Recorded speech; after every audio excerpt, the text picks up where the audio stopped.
Alright, Haunted Mines, our first map in the semi-final here at Murky Cup Qualifier number 3. I gotta tell you, Qualifier number 3 so far was a little bit wild. All over the place because we started the stream today and all of a sudden all of the tools that I used to display the scores, display the team names didn't work anymore. Their servers apparently went down. Thankfully they fixed it within a couple of minutes, but you can imagine heading into the first game and none of that stuff being available is a bit frustrating.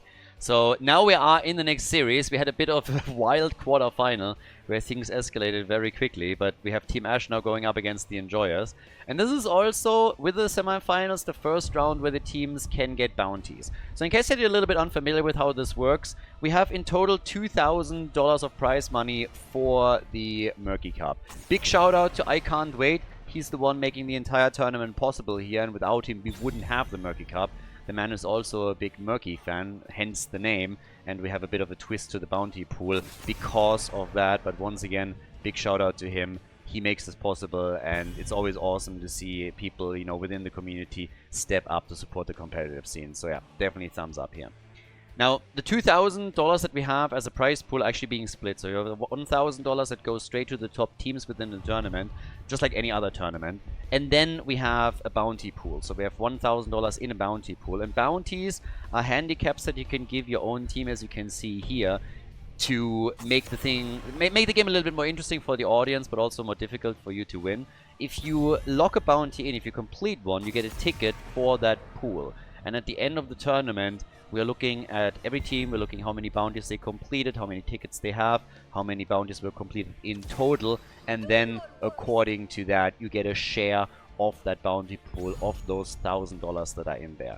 Now, the one thing to note is that every team can only complete a bounty one time, so you can't just farm the same bounty over and over and over again, but each team can complete all of these bounties once.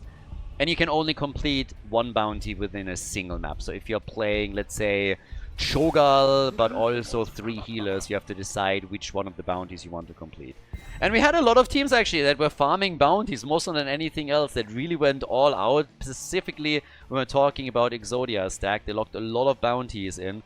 And we'll see how many will be completed in total. I believe now that we're heading into the third qualifier, we have 9 bounties that were already successfully completed. So there's a chance that we're going to see some of that here with Team Ash going up against the Enjoyers. This is still a best of 3 series. Lopaka and Stukov. So we have a good old Stukov variant combo for now. It's Haunted Mines as our starting map. And obviously, we have as the starting map for the grand final, we have usually one of those maps that we dictate, but I want to highlight that this was actually chosen by the teams. We also, by the way, made a bit of an adjustment. This is the Wednesday tournament. We have a Wednesday and a Saturday tournament for the qualifiers for the for the Murky Cup. So 6 qualifiers in total. The top teams will then move on to the playoffs. But what we did last week on our first Wednesday qualifier is we had a best of 5 grand final, and we were running pretty late. Not even all of the matches went to the final map, but we ended up pretty much going past midnight, and not all of the players here are in the same time zone, so for some of them it was even later than that. So we decided to make an adjustment. I'm going to talk about that more as we're heading into the grand final. But the grand final of the Wednesday qualifier will from now on be a best of 3 series.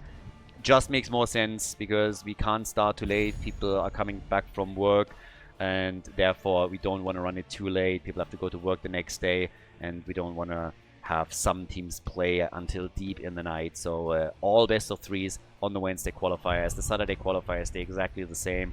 Up to now, we will have the best of 5 finals, and of course, once that we're in the playoffs, we'll have only best of 5s. Jojo, Sonia, and Kelthas. Kelthas and Haunted Mines. Keep in mind, there is actually a Kelthas bounty too, if Convection is being played as the level 1 talent. Now there's a chance for the Enjoyers to do exactly that. If they will or not, time will tell. But now that we have over on the left side our final 2 picks coming in, we still need some burst damage, always assuming that this is a main tank variant with Taunt and not a Meme Blade bounty attempt. But I think it's pretty safe to say that we're not going to get Meme Blades here. We get Liming and we get Maiev. Okay, there's your damage, there's your tether into a lurking arm from Stukov. We have variants, Taunt, so real good tools already for Team Ash as Itrex is coming through with the final pick for the red team. Game number 1 in this best of 3 series here at the semifinal of Murky Cup qualifier number 3. So, let's see what they're gonna do. They still need a bit more damage. Khaldor alone is not gonna cut it. Yes, Sonya can pack a punch, but they will want a bit more than that. And they go for Tyrael. That could be Judgment, given the situation that we're in. So, yeah, triple front line, going for full-on bruiser setup, more or less. Hall and Miles, ladies and gentlemen, map number 1. First map in the best of 3 series, and on the left it is Team Ash going for an aggressive play immediately. Renella on Stukov. We have, for now, Dead Inside on Urel. Down for Life on Liming. Bishops on Maiev, and Lopaka is playing Varian. Over on the right side, the Enjoyers with Lavakal on Brightwing. We got Ether on Sonya, twice on Johanna, Itrax with Tyrael, and Alvaros on Khaldor. So, as it stands right now, we have a pretty aggressive lineup here from the red team too, considering that they're fully engaging with their bruisers, but we don't see Convection as a level 1 talent for them. So, yeah, no Convection shenanigans in game number 1, no bounties are being attempted here. Again, I expect obviously Varian to go into Taunt on level 4, and not played out in any other fashion with meme blades. That would be the only possible bounty that we could still get here, but I would assume that that's not happening. At least I would be a bit shocked if they would attempt anything like that. It will be a very aggressive setup from them either way, because if you're going Taunt Tether into a Lurking Arm, then of course this is going to make things pretty spicy for the opponent's team. The shield from Tyrael can help with that. He also has the mobility to jump out if he doesn't immediately get hit by the Lurking Arm here, so if the timing is even a bit off. Additionally, there's a lot of CC for the team. Tyrael could definitely and will most likely go into Judgment, and then you have also Gravity Lapse as a follow-up, plus a Blessed Shield and Brightwing. So a couple of tools that you can use in order to work this one out. Over on the left side, we have the traditional setup with low blow, so full Lurking Arm build currently for Team Ash. And here comes the first tether. Varian in a bit of trouble in the back, has to go up against Sonya, and falls to Tyrael. Bishops is also low, and that's a double kill. The Enjoyers, look at that, all the momentum that they build up in the quarterfinals is now following through into the semis as they get a quick double kill and the camp in this first engage of map number 1. That's actually pretty cool. So the Enjoyers coming out swinging here. Now Team Ash is a team that really thrives under chaos and is always willing to attack and be aggressive no matter what situation they find themselves in during the game. But as it stands right now, they're doing not all that great. They're still already a level behind, and they have to really just get some of that patented and oh my god, I was about to say some of that patented Team Ash aggression that they're so known for through and get a few kills, and then the first thing that happens is they use Urel instead, so it turns exactly against them with level 4. There's the counter kill. Okay, so they get Sonya at least. And here comes Taunt. That should be the end of Brightwing, and Lavakal indeed falls. So 2 kills, 2-3 down at the bottom of the map. Down for Life is all alone against Tyrael for now. With level 4 we now also got the Divine Vigor, so the build is more and more continuing in regards to that Judgment play on level 10 that we expect. Lopaka with another taunt, but Brightwing was already there to the rescue. The rest of the team maybe a bit too slow to follow up, but oh, Stukov, he gets completely body blocked and killed. Stukov down, no chance for him. Bishops is able to dodge away. Nice Vault of the Wardens there. It could have honestly be the end of him. I mean, probably not quite. Still had enough hit points, I assume, but dodging out on the damage was definitely important. As we have the mines opening up, the Enjoyers are there immediately and making their moves, starting to get the first couple of skulls together to work on Golem number 1. So, yeah, Lopaka with another taunt, trying to give his team an opportunity maybe to move in too, but the problem is that Varian is completely alone. Nobody is actually following up on this. Instead, we have the red team coming to the rescue. He's still able to get out of the mines, but is he able to get past the wall? And thanks to the heal from Stukov, he is. But that didn't look too good initially for him. Now with 38 stacks for the red team, they're doing pretty okay here. My F jumped out. Bishops is able to dodge far away. They were trying to cut all of paths of retreat off, but couldn't quite manage to do that. Next attack is already happening. Liming looking for a couple of resets. Varian still in trouble, and this time he gets killed. So Varian is gone. He's eliminated, and that is 2 kills to 5. The Enjoyer still in the driver's seat, but at least the experience gain has fallen a bit. And another thing that also is starting to slack a bit on their end is the defense up at the top. As you can see here, this fort is losing tons of hit points. It's not only that the wall was destroyed, they're basically losing 50% of the fort right away. And the red team doesn't have that many additional skulls. So right now, yes, Khaldor has fallen. That's 3 kills to 5. I want to say Team Ash is gaining back momentum. They might not have the big lead on the objective, but they're doing pretty okay here. 5 versus 4 that they're now trying to exploit. They're catching up in kills too. Lavekal in a corner is able to jump out, but only for a second, and then Brightwing still falls to Varian. So yeah, not too bad. Next attack is coming. Ether gets also murdered. That's the end of Sonya. Down for life, moves away, but Itrax, I think he made a mistake following up on this. If he doesn't get his cooldown back quickly, then he is going to go down here, and that's the end of Tyrael. So another kill for Team Ash, 6 kills to 5. They've officially taken over in kills and experience. And now the chance to maybe even at the top push the blue team. Definitely in a great spot, and they can also go for the Golem, which is exactly what they're currently aiming for.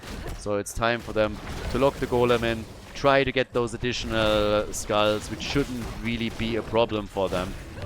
They are in just a fantastic spot now. All the momentum, all the problems in the early game are already gone.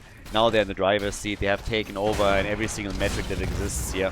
When we're looking over at the damage numbers that gets reflected too on most of the heroes at least. We have Li Ming with 15,000, 16,000 for Maiev. They're taking over in the top damage too. And the goal is of course now to start taking a few of the forts out. They are lucky in regards to which fort is low. Top side is where the golem spawns, and since the fort is already at 50% of its HP, it's highly unlikely that they can do anything about that. So, yeah. Unless, of course, we're now going to get a quick kill against some of the blue team's heroes. So far that's not the case. It might actually be exactly the opposite. Tyrael was for a moment in some trouble here. But the golem is up. And the attack is slowly incoming. So yeah, this is the moment. This is the opportunity right here to come in and try and take out that next fort. Drop it quickly. And they should be able to take it out and maybe even go for the wall at the keep. Whereas down at the bottom of the map, it's Maiev against Tyrael. Trying to defend. They're jumping in deep. The sniper comp with Varian. Once again playing through. This time, Yrel with the Sacred Ground is playing around it as much as she can. Full zone control from her as they are starting to come in and try and take the wall apart. Shouldn't really be an issue, honestly, considering that the golem is still on nearly 50% HP. At least parts of the wall are going to fall here. And this is objective number 1. Level 10 abilities are in there on both sides. Tyrael has taken his judgment as expected. And Yrel again with the Sacred Ground. I love that Sacred Ground is being picked a bit more often now. It's not really a full staple yet. Nice plus shield. Good follow-up with the Gravity Lapse. And Lopaka is gone. Good job by the Enjoyers. We've seen that in the Korea Cup. If you haven't watched that tournament and you want to have a bit of a glimpse into the Korean meta, you can find the playlist on the YouTube channel. It's a full playlist with all of the games that were played there. Was one of the few tournaments that we still have in the Korean scene, with I believe a prize pool of 3,000, 3,500 euros. But they played with Yrel Sacred Ground. Not on every map, but it was played in here. We are seeing the blue team take advantage of that. So they are doing what they can to capitalize on it, and Dead Inside is able to give the team another pumpkin camp. Thanks to his old choice. Tyrael also falls. They couldn't get a kill. The explosion only connecting with 1. And the chase is still on. The top side keep is a bit exposed.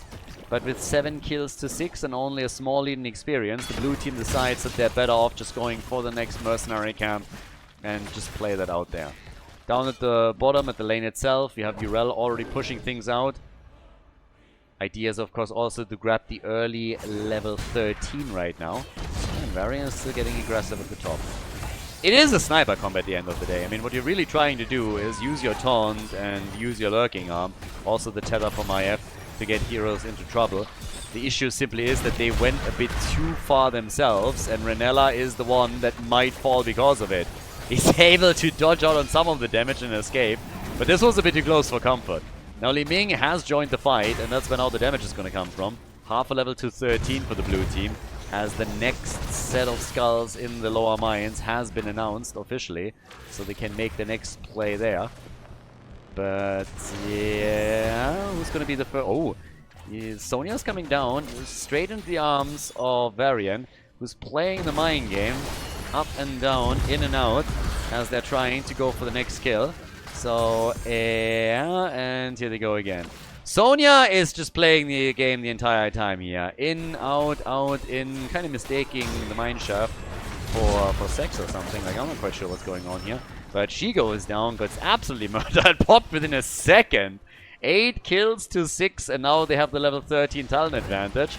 So after the shaky start in the game number 1, I have to say that the blue team has not only stabilized, but is really doing some work here. Next attack at the bottom is already coming. That's Tyrael already eliminated. Dead inside. Yeah, coming through with another skull camp that he grabbed. And they're trying to take all of the smaller camps. I mean, those are the easier skulls. Those are the easiest ones that you can get. If you then afterwards also get the big golem itself, then hey, even better. And they are going to try for that as long as Tyrael is still gone. We'll still at least give them a lead. But we also have Yrel at the top, pushing the lane out a bit, trying to escort the Siege Giants through. The goal being to get some extra damage in on the keep. Yrel plus Shield Connect, Brightwing. The ult on Yrel is out, but yeah, this is still a bit too much to handle. There's 4 heroes here, way too many of them with CC, so the Space Goat gets destroyed. It still allows for the blue team to take a few more skulls in the mines. So they have 68 against 7, and those Siege Giants haven't been taken care of yet either. So that's another problem that they're now facing up against, that they have to deal with the Siege Giants for now, which Sonya has now done, but it essentially removed one of the towers. Fight at the bottom layer of the map, yeah, I mean, can they maybe get a kill here? They were of course hoping to get another kill before Yrel is back to business. Lopaka is a bit low, but they're not getting one. And the red team is just now... Well, they're actually not going for the golem. Maybe they're trying to avoid it from spawning completely, and that's the reason why they're not making that move. But it will spawn eventually, and one of the issues is, of course, that they only have 10 skulls right now. It allowed the blue team also to go for the mercenary camp, so they have a set of pumpkins now traveling through the bot lane, which is where the next blue golem is going to spawn too. So another tool that could theoretically be used by them in order to take more structures out. Yrel in danger again, is trying to wait for the cooldown here. Lurking arm saves the day. Yrel jumping out. Taunt against Sonya before she can turn it around, but she's aiming for Varian. Might get a kill here, but before she can go for another slam, Li Ming takes the kill. Bishops jumps out. Nice. Just as Judgment was about to kick in, but he dodged it with another Vault of the Warden. So Tyrael gets reset to a short cooldown on 10 seconds. Jojo is also eliminated. That's 11 kills to 7. Damn, that fight was well turned by them.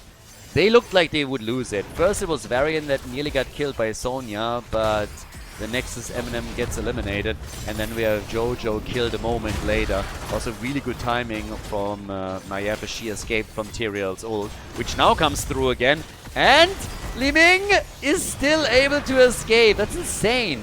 Yrel is at the top lane, by the way, so she has escaped too and is pushing another lane out. Sonya trying to intercept her here as they push down at the bottom of the map. The game's all over the place all of a sudden. That level 16 talent advantage is, by the way, massive. Yrel getting a kill on Brightwing and then following that up with a fort that gets destroyed. Now they're trying to punish her for it, and they succeed. They take Yrel down. The Space Goat is dropped, and the heals. These last second heals. Bishop survives and gets the disc out, but Renella falls. So does Tyrael and Sonya though. So the counter kills for Team Ashe are once again there. They're just doing too well when it comes to these fights. They're always trading, and these trades are perfect for them. So now we have them on a 1.5 level lead. They are 5 kills ahead. Varian is starting to move down to the mine, so I assume that we might soon get them with a play for the big golem and the skulls that they want to have here. 14 minutes into the game now, so the attacks keep coming, and it's going to be a big one. 90 skulls against 10 is what we're going to see here. Yeah, that's going to be a bit tricky. So, this defense is going to be tough for multiple reasons. I mean, first of all, the blue team still has all of their fountains, so they can easily, and forts, so they can easily let the red team's golem run rampage. Also, the problem is that the red team's golem is just an oversized minion. I mean, that bad boy is not big. When the blue team, on the other hand, they have a pretty big chubby boy down at the bottom of the map that will help them to go straight for the next keep. So apparently they're attempting to set up a two-pronged attack here. Either way, this should do tons of damage. Especially if they can also get a few kills, which they're clearly aiming for right now. Tyrael gets tethered back in. No taunt, but they dropped Tyrael really low. And he's not the only one that has suffered a lot of hit point losses. Another one would be Sonya, who barely moved out here. Golem moving through the bottom of the map. Siege Giants and the rest of the team throughout the top. They're actually swapping between the lanes right now. Tyrael gets caught a bit between lanes, has to be really careful. I mean, Holy Ground is nice, but you just can't run into 5 heroes that have all CC. So Yrel dies again. This is a bit of a common theme at this point. She died 4 times already. The hero that gets farmed the most here. I think from a playstyle perspective, a bit too used to having the Ardent Defender available. And now, Sonya goes down, but so does Maiev. So I'm not quite sure how much damage can, at the end of the day, be done by Team Ash. They might have outplayed themselves a little bit. I think the idea that they had with the push initially was a good one. But now they're struggling and following through with it. The top keep has taken damage. The one at the bottom will take damage too. The question is simply, can they take one of them out? And currently I doubt that.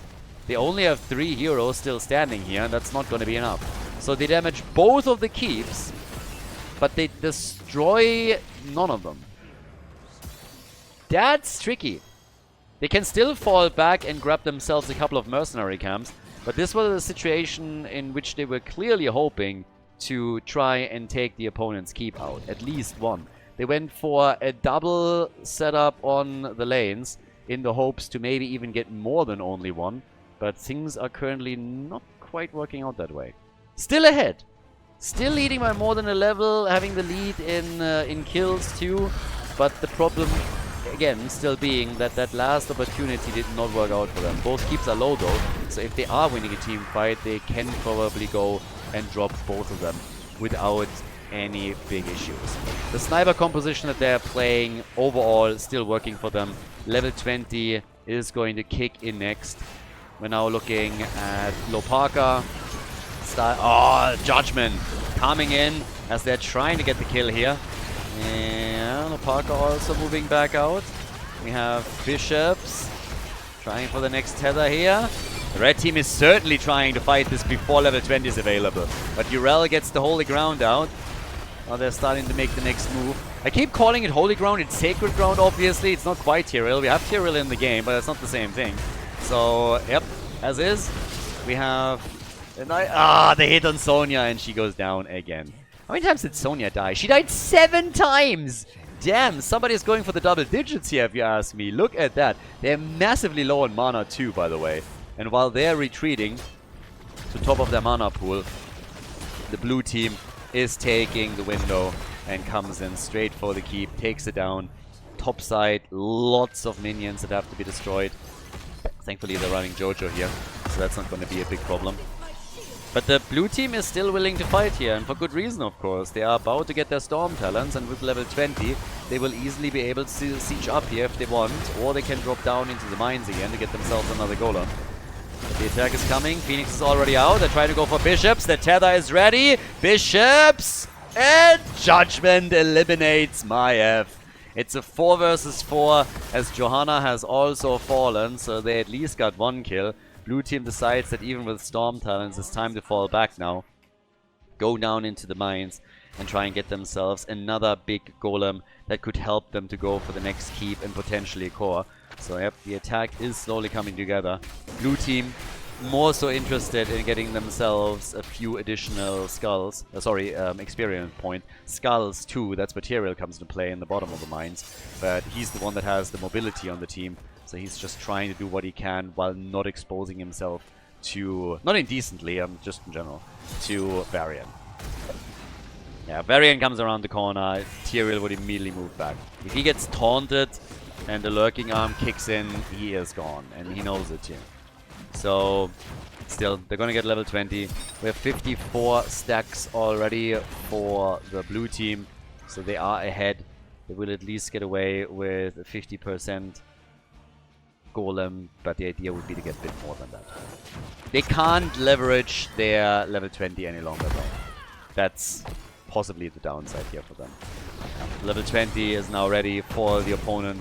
That gives us the sustained faith here, the radiating faith, and we also have the flamethrower for Khaldor. It would be nice if Khaldor actually had some kind of like, you know, at some point Blizzard goes in for a bit of a change and they give him an actual flamethrower on level 20.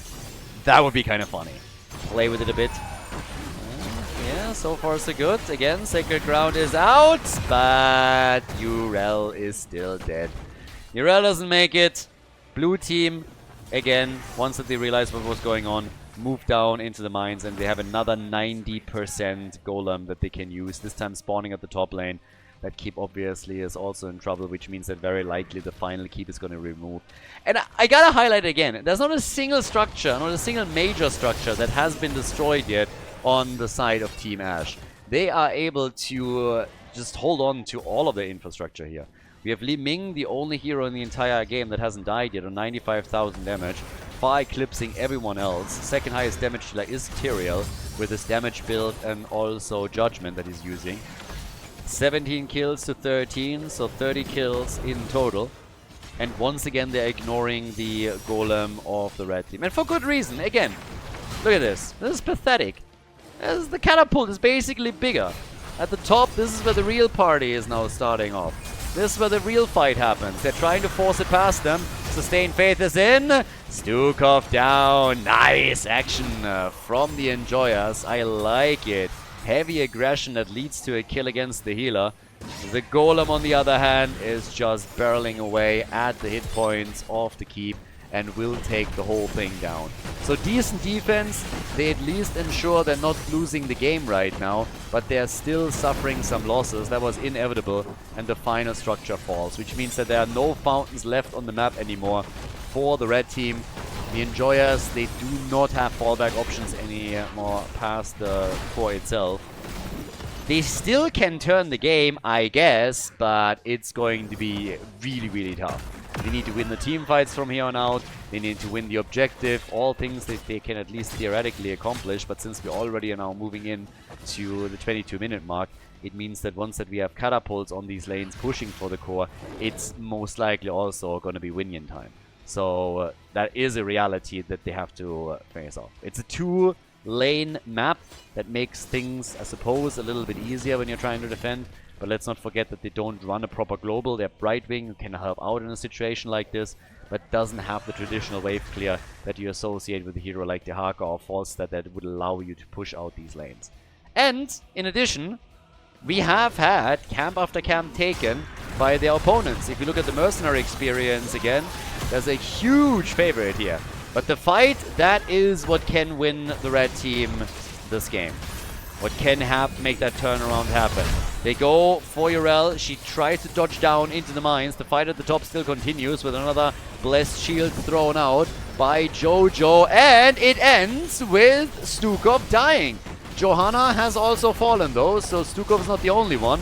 They're looking for follow-up kills, and Bishops is low, but here's the fountain again. If they still have the cooldown, they can tap it quickly. Bishops! Yes, and he survives, taps the fountain, and starts to re-engage with the team. Barry and Urel are both falling though, but we have catapults on the core doing a hell of a job. It's down to 43%. That forced Kelthas back, so the Winions are really doing work. But with all of these fights now all of a sudden ending up in favor of the Enjoyers, if they gain more momentum here, if they can get a big golem late in the game or just push some of these structures out, they might still be able to pull it off. They might still be able to pull it off here. Bishops is retreating again. The man is playing with fire over and over again. But he's towing the line nicely and survived once more. As Khaldor, he's the one that they sent to defend.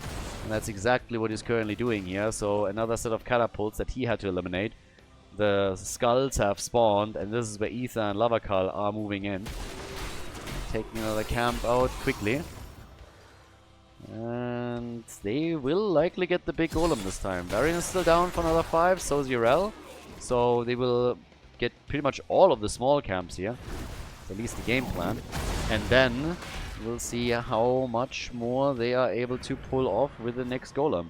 If they have a chance, actually, of these continuous catapult pressure plays that we're seeing from the lanes alone are eventually going to be too much for them to handle. So, yeah, either way, should be an interesting one. By now, what we're also getting is, of course, the blue team trying to finish what they started. And they have a real chance at going for a bit of a backdoor here. Let's not forget about that. You have an opportunity to try and backdoor your opponent if the core is down to 43%. If they are pushing on a lane and don't pay attention to where you position yourself, you can try and sneak past them and take that out. There's now a camp at the bottom of the map that pushes for the core and catapults that are moving in. They're attempting to pin them down up at the top. Sonya is the one that is slowly starting to retreat because she knows fully well that she has to deal with that. So yeah, she's already on it. That's a wild one now. It's a really, really interesting situation because the fights, again, they're being won by the red team now. But the map control is firmly in the hands of their opponents. So once again, the next attack is coming. They're starting to go for the camp. Red team claims it, but Alvaros is down. That's the end of Khaldor, and it might be the end of the game for the Enjoyers. They're in trouble here, but they get the kill again versus Stukov. But Brightwing falls this time too. Brightwing is down, Stukov's down, Sonya is down. Oh my god, it's a bloodbath at the bot lane. Jojo and Sonya fall, and this should be the end of the game. 23 kills to 18 as everybody gets absolutely crushed. And the core so low that there is just no stopping it. The blue team is going to move in here, and they are going to win the first game here in the best of 3 series at the semi-final.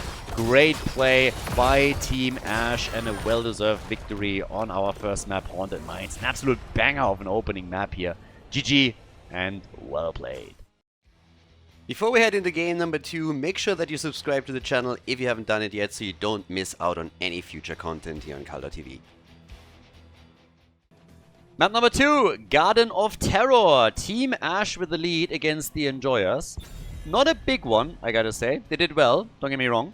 But it's not like they absolutely murdered the opponent or anything like it. It was a very close game that the two teams fought there on Haunted Mines, our first map. The Enjoyers had multiple opportunities to try and bring it back, but they were already too far behind on structures to really make it dent. I mean, at some point, the catapults alone got the core down to 43%.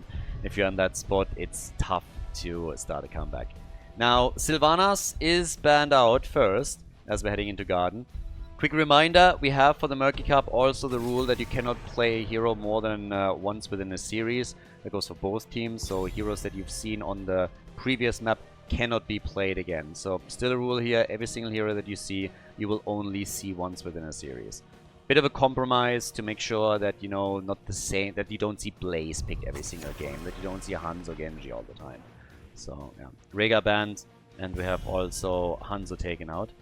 But, well, with a big map, we could also get a couple of globals here. Now, this is the semifinals, and the winner will move on to the grand final of qualifier number 3. As the teams progress through the tournament, they gather points for the leaderboard, and at the end of the qualifiers, the top 6 teams make it into the playoffs, where they will play for the prize money. Now, of course, you can now already get bounties, so this is one of the maps where technically, at least, we could see bounty attempts by the players. Now, just to give you guys a quick update, so here is the bounty list. This is the overall bounty list that we have. We have still, I believe, not seen Convection KT, for example. Nidus Zagara hasn't been played. Twin Blades Varian hasn't been played either. But we had a fair amount of bounties that were completed. Monstrosity Abathar was completed by several teams. We had Longbow completed by Exodia Stack. Triple Healer was completed. No Healer was attempted. So there was actually a lot that they were trying to pull off, and I really like it. This, on the other hand, I'm a bit skeptical about. ETC Tyrande, I love them. The old days where he had Tyrande and ETC as one of the absolute staples in the meta were very enjoyable and I really liked it. But as a first pick, the two of them together, damn. ETC could be the side lane, it doesn't have to be the main tank. You can play him on the side lane and then go into stage dive. On a big map like Garden of Terror, that would make sense.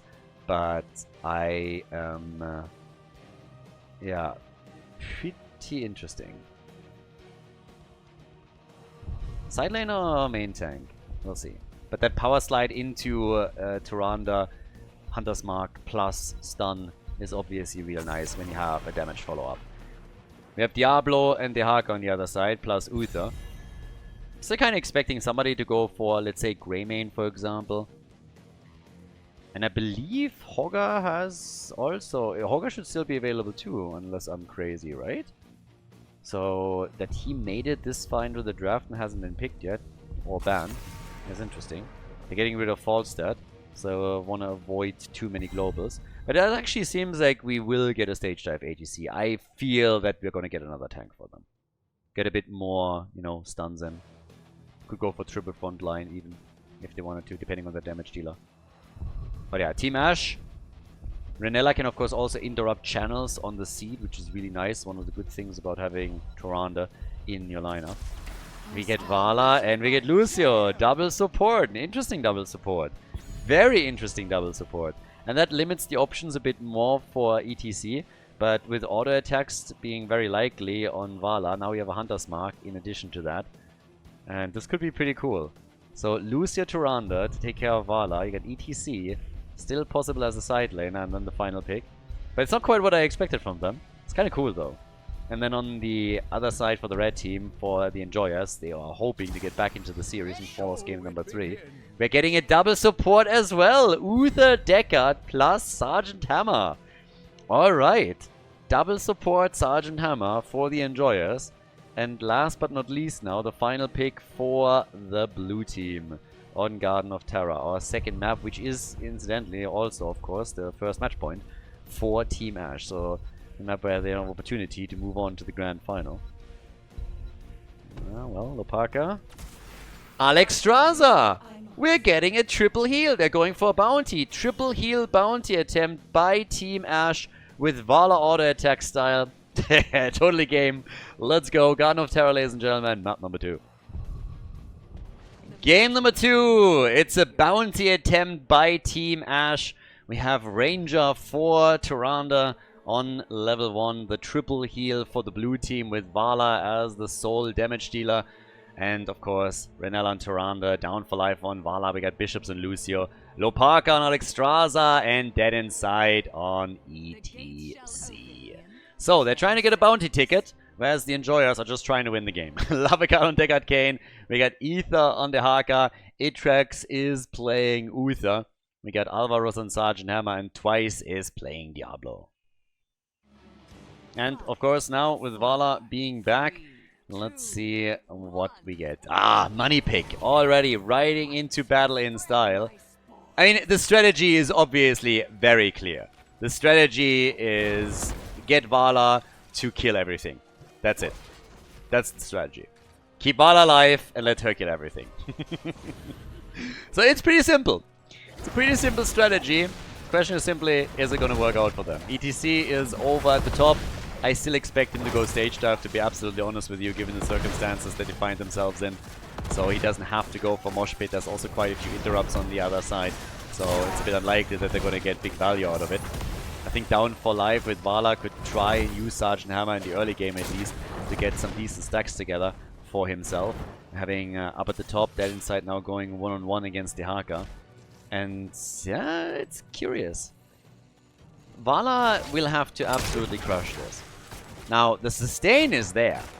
If they can keep her alive, make sure that she doesn't lose any of the attack speed, and then also stacks her level 1 properly, they can do a lot with this. Some of the supports are obviously able to get some wave clear out as well. Opaka currently on level 1 with the Flames of Fury on Alexstrasza. So builds will be adjusted. If you're going into triple heal, you can open up some of the talents and builds that you would normally not be able to exercise simply because you're relying on a single healer that has to be able to get the numbers out here.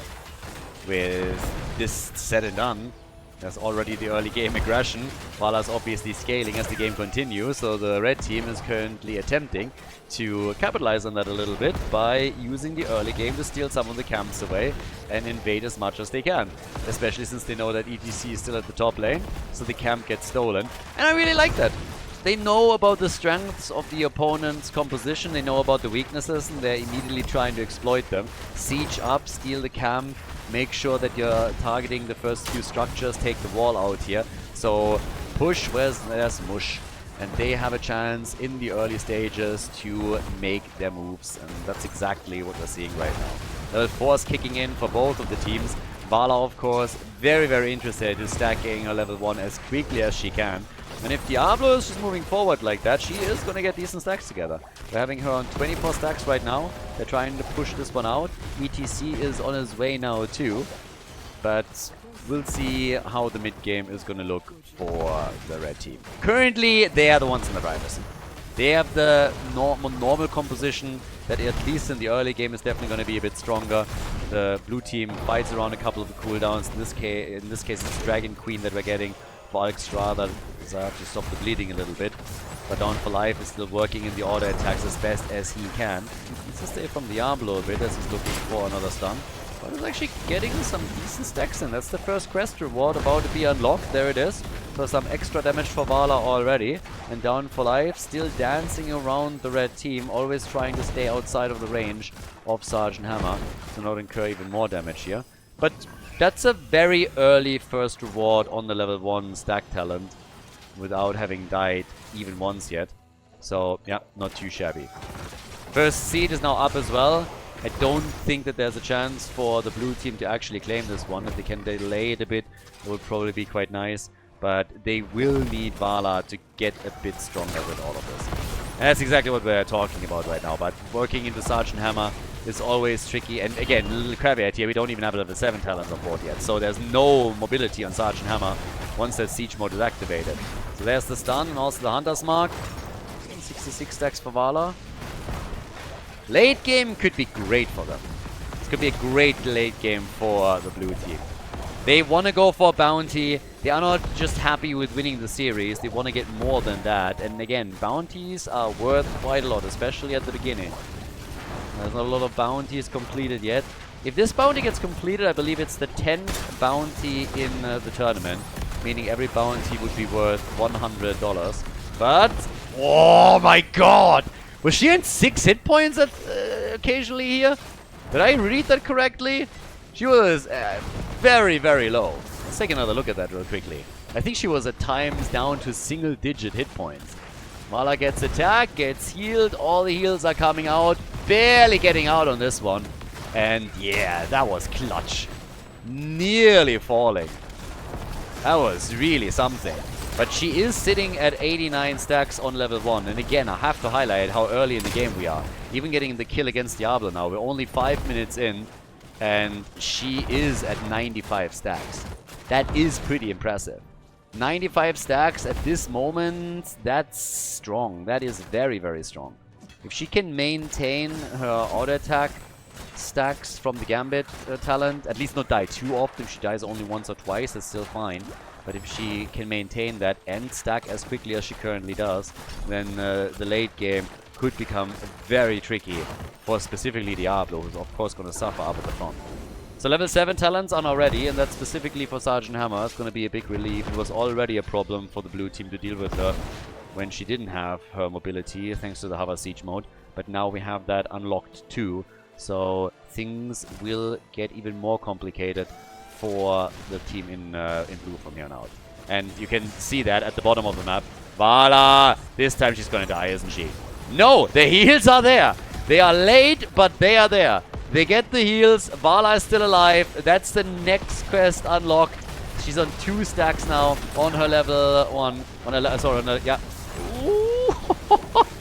They really want her, don't they? Look at the damage, by the way. 23,000 for Vala, but the fort falls. Sergeant Hammer's on 20,000. Here comes Stage Dive. They have the early level 10, and they use it to get a kill.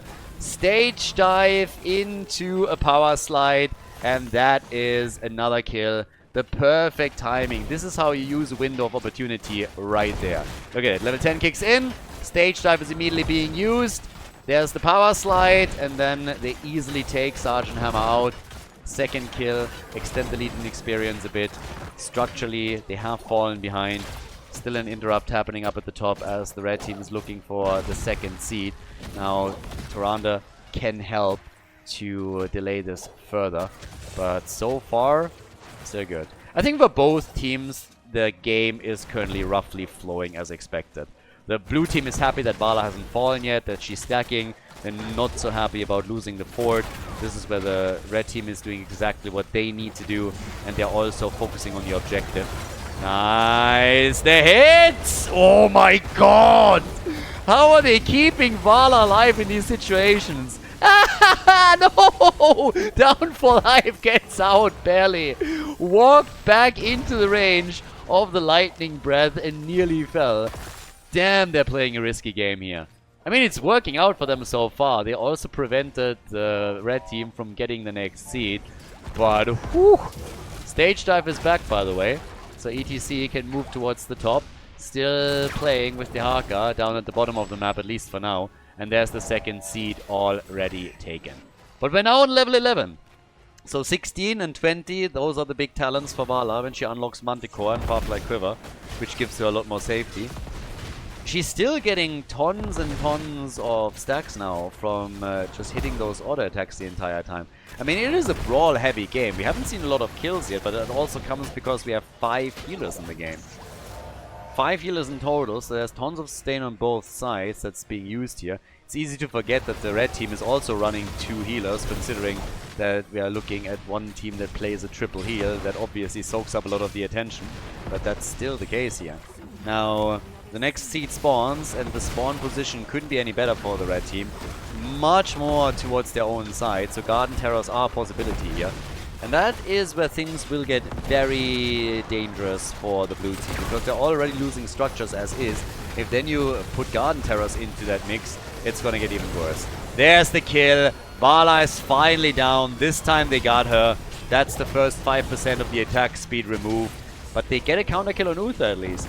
So they get a counter kill.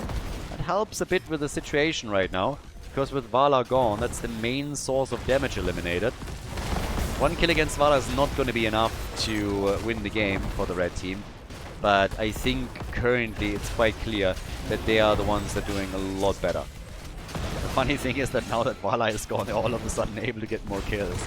The red team, of course, started to go a bit deep here. Twice is still alive, by the way. Way longer than I thought he would be able to, but he falls eventually, so those are the stacks gone. He had all of the soul stacks ready. Now the Haka in the middle is taking another wall down. But yeah, wild game. It's a pretty wild series right now. Can the blue team still turn this one? Are they able to stack Vala to a point where she's really becoming such a big problem for Diablo in particular that they're going to win this? And also how they're going to deal with the Garden Terrors. Because I still believe that the Garden Terrors are now going to be taken, or eventually, by the red team. The Hawk, on the other hand, no, so... Ooh, I thought he still had some essence. Popped it in last fight apparently, didn't have it anymore. So the Hawk are down, and that's the end of Diablo again. And this time he's down for the entire duration. I suppose this seat might be claimed by Team Ash. They have nearly 3 now for Vala as well. She's 147 stacks, so she misses 3 more hits against heroes, and she's going to have another completed. And the next talent for them is going to be Manticore. So, yeah, Manticore is up next. Who knows? Maybe they can still get there in this game. I mean, now we're talking about seed spawning a bit in favor of the blue team, so if they claim it, then it's even Steven. Each team with 2 seeds would definitely be quite nice for them. Alright. On the damage numbers, 38,000 against 44,000. Sergeant Hammer is ahead there. But again, Vala is soon going to get Manticore, and that is Diablo's nightmare. Vala with Manticore is not good for Diablo whatsoever. Structurally, very different situation though. And that's the big one right now. In structures, it's a completely different ballgame. 2 forts are destroyed, the third one soon to fall if they can't defend this against Sergeant Hammer. So something has to happen from the blue team's perspective when they get Manticore. Ideally, you want to get the Farfly Quiver too. That is definitely going to help them a lot. But they're not going to get there anytime soon right now. But they get the Garden Terrors. This was even their third one. Third seed and Garden Terrors for the blue team. So this is going to get spicy. How much damage are they going to be able to do? Manticore is in. Also, let's not forget about Empower, about Harsh Moonlight. It's not like Vala is playing in a vacuum here. We also get the Draconic Discipline, which is another real big one.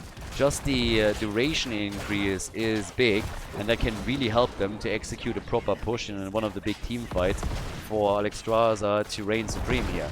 So now lots of opportunities, and after they've destroyed the fort at the top lane, they are going immediately towards the keep here, top side. There's still a Garden Terror down at the bottom of the map. Lucio is not with them right now, but they still have 2 supports for Vala. Level 16 on both sides. That gives us also the Giant Killer equivalent for Sergeant Hammer. Giant Killer's in. Benediction. And we got the Debilitating Flames. Yeah, there's a lot right now.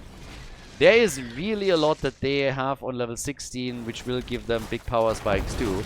Now in kills, it's a 6-1 encounter during the course of this game, which is also the reason for that half-level lead that the blue team still maintains. But structurally, they're barely able to draw even. And while it's nice that they were able to take a fort down, the question is still, at the 13-minute mark, is that enough when you're getting a set of Garden Terrors to do not more but only kill a single fort? Now, as long as they haven't lost any keeps, they can play for 20 and Farflight Quiver. Just saying. It's gonna get a bit tricky here, isn't it? 158 stacks for Vala, so for the big fights, she is gonna rely on 3 quest rewards on her level 1. It's not gonna be more than that. But they're getting another fort down here. No defense means that Vala can just go ham. And she does. So, yeah, Vala does her thing. This fort is nearly destroyed. They're falling back as the blue team goes towards the middle. I actually think they should have taken the one at the bot lane out. That would have probably been their best bet here. Take that out, make the move there, but yeah, didn't do that.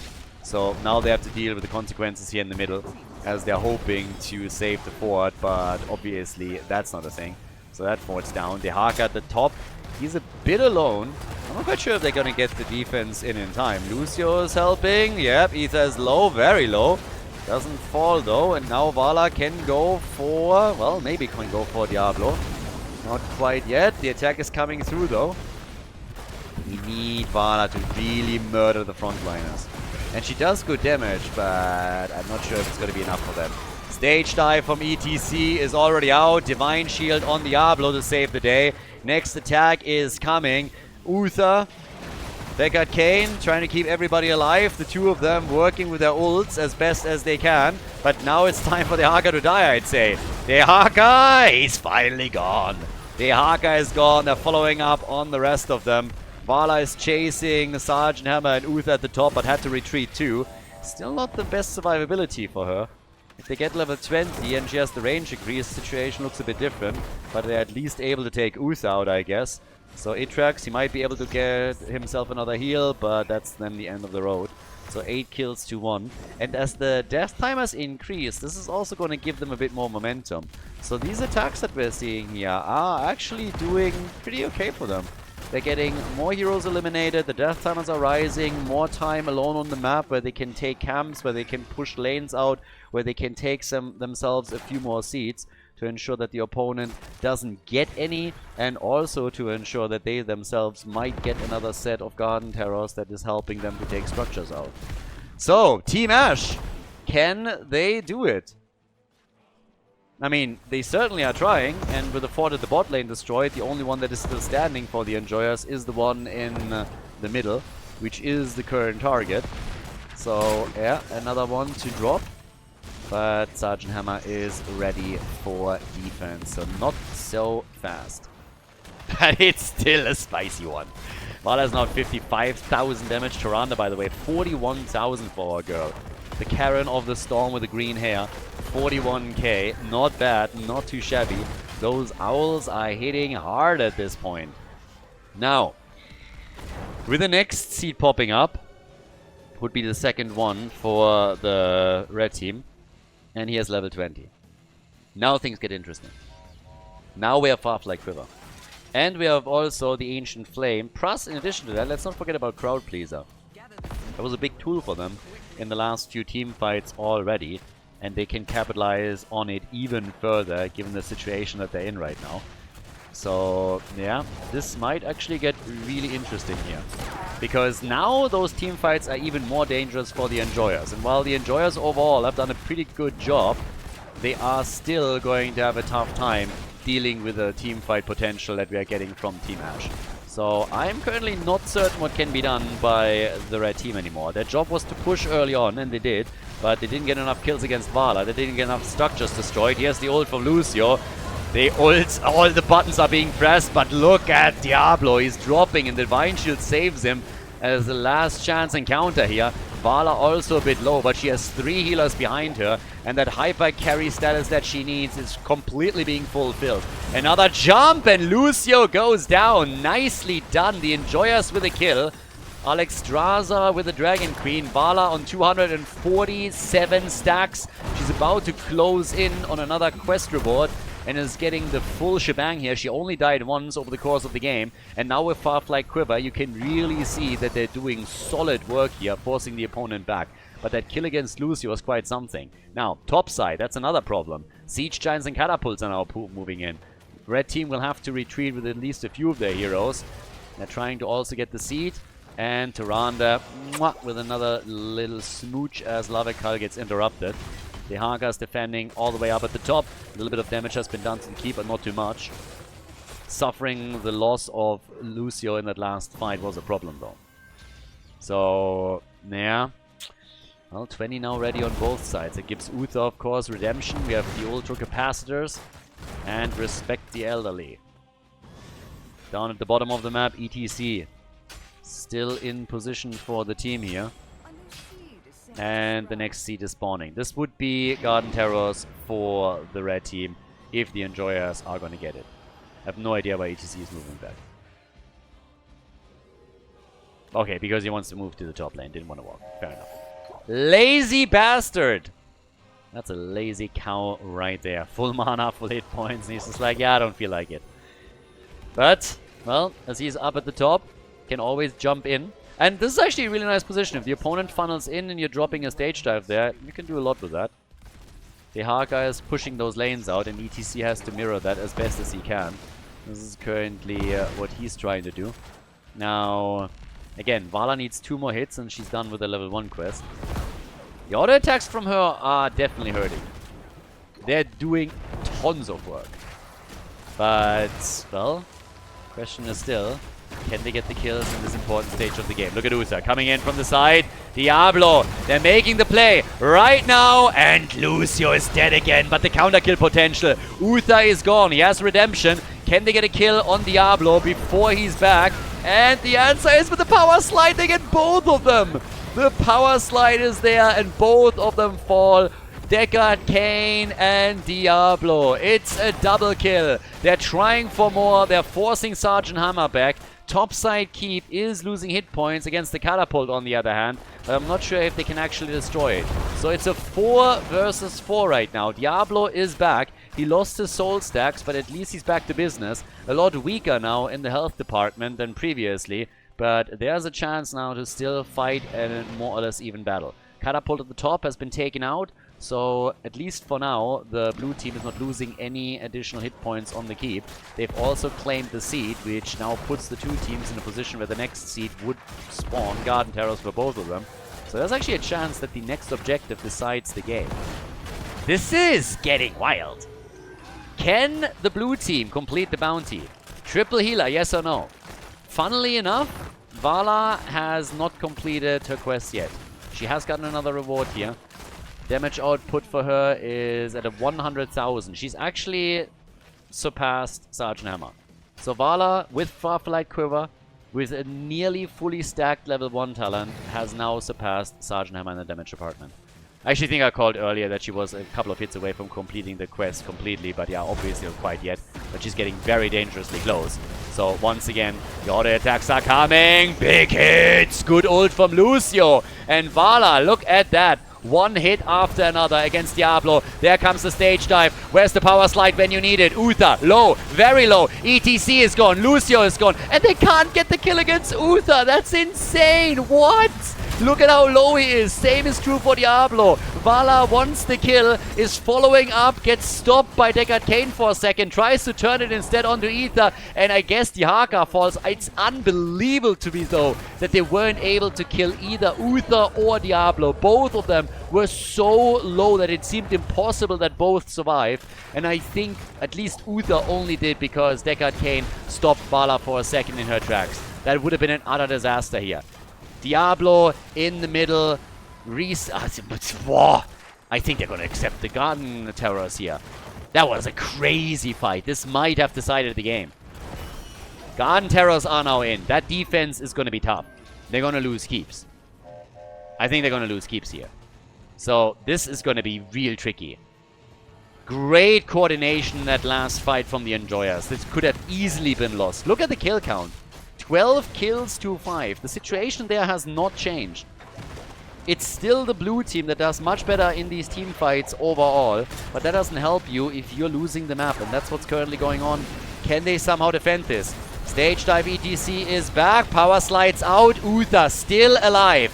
They're diving in. They want him. And here's the opportunity. Deckard Cain again with the old Uther. Divine Shields himself. Vala. She still can't get the kill. There's too many slows, too many zone tools that they're using. And they're forcing them back. The Garden Terror is going to be defeated. The keep has fallen, but not more will fall. The core is fine. I just cannot believe that the red team is not losing more heroes. Here comes the ult from Lucio to save the day in the fight. ETC with a perfect slide. Kudos to Dead Inside. He really toes the line and he's playing a perfect game as ETC. Uther is down, and so is Deckard Cain. This time the old man falls. Redemption is about to kick in, by the way, but they want Diablo, and they get him. This time he's down for the entire duration. The bottom keep of the blue team is also under pressure and falls to the Garden Terrors. So that's the second keep removed. Catapults will be on the core. They might have to send somebody back in order to deal with it. I'm not sure if the red team can just simply let this slide as is. Those catapults will hurt. We're 24 minutes into the game. 2 catapults on the core are definitely going to be a problem. So, oh my god, the damage from Sergeant Hammer. Sergeant Hammer nearly forcing them back there by herself. 140,000 for Vala, 150,000 for Sergeant Hammer. And the catapults are taking the shield out and do damage. ETC pushes them back out, so we're at 89%. And the fort, the keep in the middle, I'm not sure if they can get it. 10 seconds for Deckard Cain. They're trying their best here, but they have to at some point deal with Sergeant Hammer. And Sergeant Hammer has only died a single time so far in this game. Only once. Alex Straza and Tyrande haven't died once, by the way. Not once. What a game. Isolation, the old on the Haka, it misses. Couldn't connect Contagion here. But the keep is still standing. Even with the 2 kills that they got, the keep is still standing. 15 kills to 5.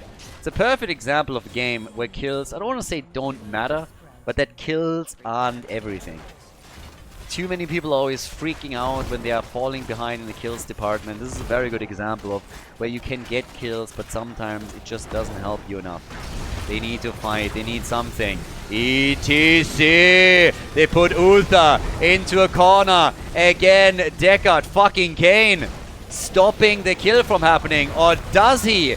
The hits and Uther Vala needs to target and does. Uther is gone. Uther is gone. Diablo is slowed and might even fall. They go for the Haka too. He's low, but he also survives. It's unbelievable to me how many of them are just barely surviving these fights. But Diablo dove in a bit too early. Uther still gone. Diablo at least had his soul stacks and is coming back. But now the keep is destroyed. So now the keep is finally gone. At the top lane, this should definitely help. There's going to be some balance on the lane now. Torrent has to move back for mana, and they still have the 2 seeds. They still have 2 seeds. If they grab this one, if they get it, it's Garden Terrors. And we're 26 minutes in. And the red team, they're not fighting. The red team says, alright, fair enough, take your Garden Terrors. We can't deal with it. We can't fight you right now. If we do, we're gonna get murdered. We gotta face the music. We gotta defend. This is the only chance we have. And look where the Garden Terrors spawn. All the way back down in bumfuck nowhere on the left. The only one that is a bit of a threat is the one in the middle. At least this early on. And this one is gonna be defeated, but the keep is gone. Here's ETC, back to business. Vala with the damage, hit after hit. ETC trying to tear up here, 172,000. Diablo down, this time for the entire duration. Is that it? Did Team Ash just win the game? Did they just pull it off? Did they just do it? They're trying for the Haka, trying to drop him again. 18 kills to 5. They have to move back from here. Sergeant Hammer with connect after connect. Vala going toe-to-toe with Alvaros. But look at the damage. Even the triple healer has problems with it. Finally, Sergeant Hammer is being forced back here. But this is brutal. The shield is gone. The core is losing hit points. The Garden Terrors on the top and the bot lane are still pushing against it, trying to take more structures out. The blue team is now trying to win the game as they have their opponent in a chokehold. They are pinned down in the base. Alvaros is low. Sergeant Hammer is the linchpin here. Diablo back in 20 seconds, the core down to 73%, and the party continues. Triple heal, triple support, mass sustain. They jump in, big hit, the Divine Shield, but the Haka falls. They saved Sergeant Hammer, but at what cost? The core is losing hit points quickly. Vala's dancing around them, down to 20. Down to 10%, and that's all she wrote. A victory with a 2-0 for Team Ash as they lock in another bounty. GG, well played.